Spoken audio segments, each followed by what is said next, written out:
El pasado 26 de abril, la Secretaría de Salud del Gobierno Federal inició reportes semanales sobre COVID-19 debido a que hubo un descenso en el número de casos. Sin embargo, en ese lapso, el número de casos aumentó 50%, por lo que la autoridad federal reanudó los reportes diarios. La ciudad más poblada del país no ha escapado a los contagios por subvariantes de Omicron. Sin embargo, no hay aumento en el número de hospitalizaciones ni defunciones por COVID. Acompáñenos a conversar por ADN 40 con la doctora Oliva López Arellano, secretaria de Salud de la Ciudad de México. En el análisis, Georgina Gagiola.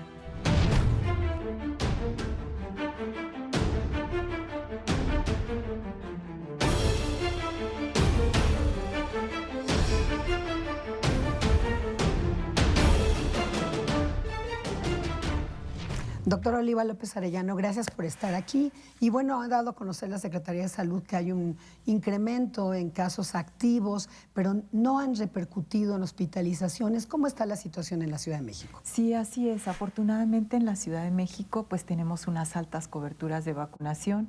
La gente desde el inicio acudió masivamente a vacunarse con un modelo muy exitoso de la ciudad de macrosedes vacunadoras, y esto pues nos ha permitido tener una protección muy importante en términos de vacunación. Y también ya tuvimos distintos momentos donde las personas se contagiaron, entonces esto pues nos permite estar ahora sí identificando un incremento en la positividad, en el número de casos que identificamos diariamente, pero es un incremento que afortunadamente no tiene una repercusión importante en hospitalización. Incluso quisiera mostrar una gráfica de la zona metropolitana. La hospitalización, como se puede ver, está graficada las 4 olas previas y estamos nosotros aquí. Entonces, no hay punto de comparación, y esto tiene que ver con la vacunación, ¿no? Es muy importante esta medida preventiva. Seguimos vacunando, hemos aplicado casi 22 millones de dosis, tenemos coberturas del 98% de esquemas completos, 85% de refuerzos, y en estas semanas que vacunamos a jóvenes de 12, 13, 14 años, hemos vacunado más de 220,000 jovencitos. El país tiene un lugar bien ganado en materia que la gente sí va y se vacuna. La Ciudad de México, ¿en qué lugar está comparada con otras ciudades del mundo por estas tasas de vacunación? En la Ciudad de México podríamos decir que estamos en el segundo o tercer lugar por esta cobertura de vacunación. ¿A nivel nacional o internacional? No, a nivel nacional estamos en primer lugar, y a nivel internacional, ciudades comparables con esta dimensión de población, estamos en segundo o tercer lugar. Excelente.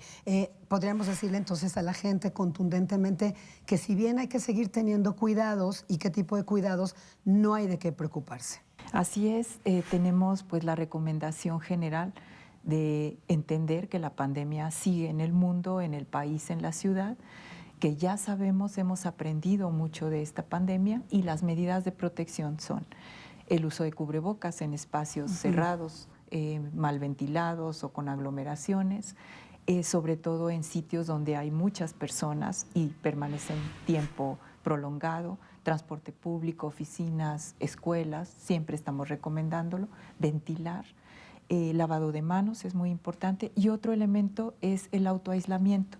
Las personas son muy conscientes de que si empiezan con síntomas hay que aislarse, acudir a hacerse una prueba. Estamos haciendo pruebas en nuestros 117 centros de salud, sin problema pueden acudir. Es importante decir entonces, si bien ya no hay kioscos, sí están en los centros de salud realizando las pruebas, la gente puede ir y son gratuitas. Exactamente. Seguimos con 117 centros de salud y estamos haciendo alrededor de 1,000 pruebas diarias, que sí es una diferencia. Tenemos capacidad de hacer más.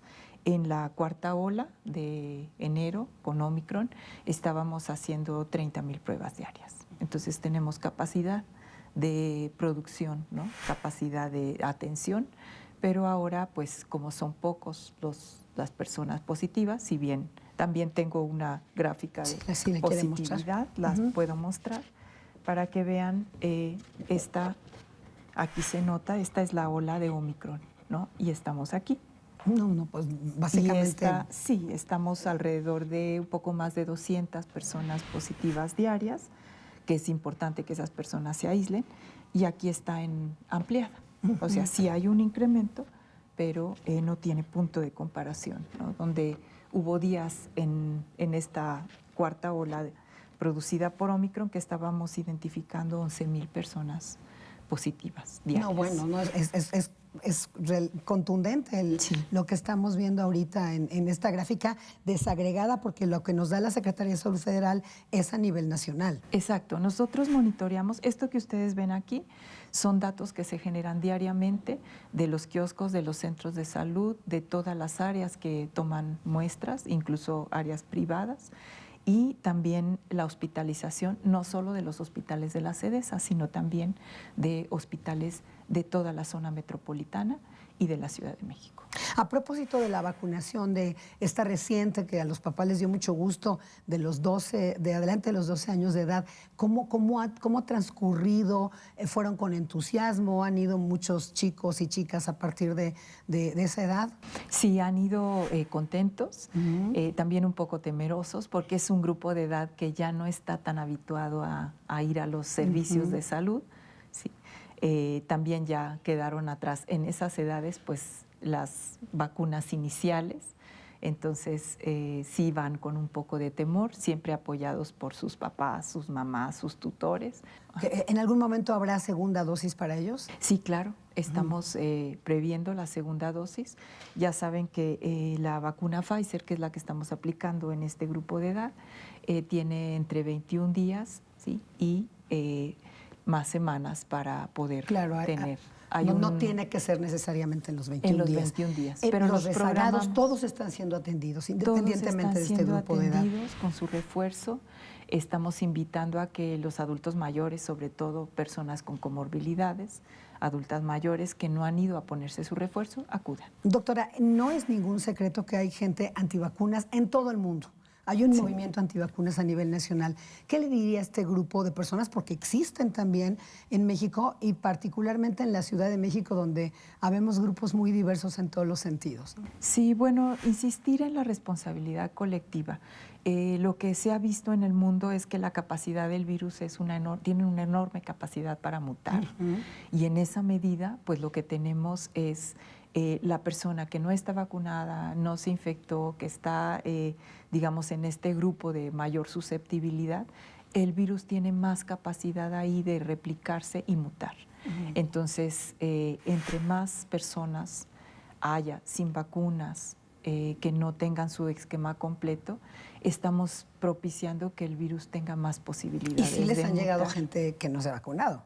Sí nos ha llegado, de hecho en los hospitales, a pesar de que tenemos muy pocos casos, más o menos el 60% son personas que o no han tenido ni una sola dosis o no han completado su esquema. Bueno, le quiero preguntar por último algo que corresponde a la ciudadanía y que tiene que ver con estas comorbilidades que tienen distintos grupos de edad, pero por ejemplo, en obesidad infantil somos líderes. ¿Cuál es la responsabilidad, no de las autoridades, sino también desde la ciudadanía en las familias? Bueno, hay una responsabilidad compartida. Aquí es algo muy importante que desde el gobierno federal, todo el impulso al etiquetado de alerta para los alimentos, para que las personas puedan identificar alimentos que tienen más riesgo de producir enfermedad crónica no transmisible, obesidad.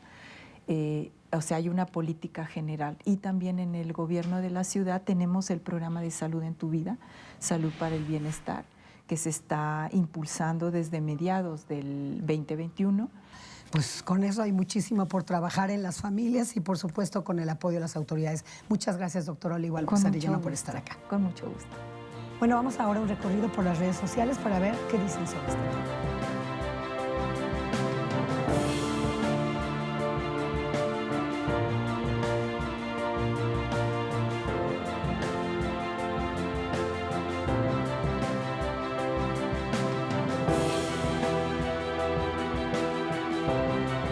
Bienvenida, Georgina Gagiola. ¿Cómo estás, Estela? Muchas gracias. Bien, pues ya hay un incremento en los casos de números activos con esta quinta ola que ya se ha reconocido por parte del gobierno federal.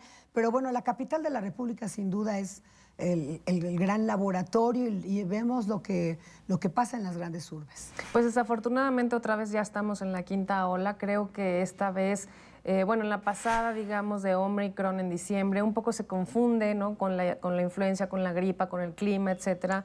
Creo que hemos sido...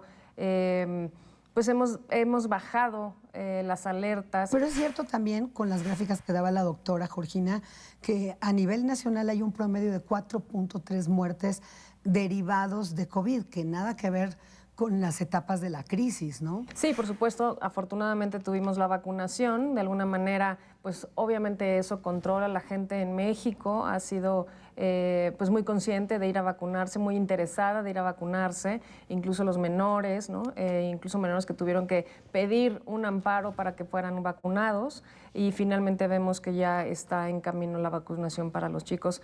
Sin embargo, bueno, pues no debemos de bajar la guardia. Totalmente de acuerdo, ya aún en esta ciudad se ha reactivado, que por el otro lado hay que decirlo, el mundo está así, o sea, ya la gente está trabajando presencialmente, poca gente en home office, la gente se quita el cubrebocas y pues desgraciadamente ha habido quintas olas con resultados menos lesivos que en el pasado. Sí, afortunadamente también porque, bueno, la vacuna ha funcionado, incluso vacunas de las que se ha dicho que no iban a funcionar, ¿no?